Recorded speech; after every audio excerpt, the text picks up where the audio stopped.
isang bansa? Actually, same nag-uusap din po kami ng lawyer ko po na uuwi na po ako. Maharapin ko po. Paalis ka pa lang, dito sa Pilipinas, sasakay ka ng maliit na boat, I presume, 5 oras, hindi 5 oras ang biyahe mula farm hanggang Maynila. Wala naman pong 5, pero paikot-ikot pa yung nangyari ko sa amin. Okay. Pero, alam mo na aalis ka ng bansa, so sa pag-iisip mo, ilang oras, ilang araw ang tingin mo mawawala ka ng bansa?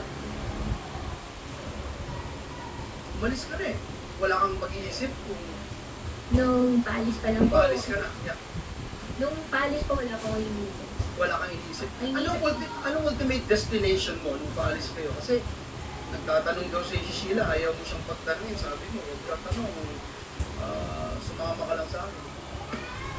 Actually, meron pong dalawang option po pinapipili.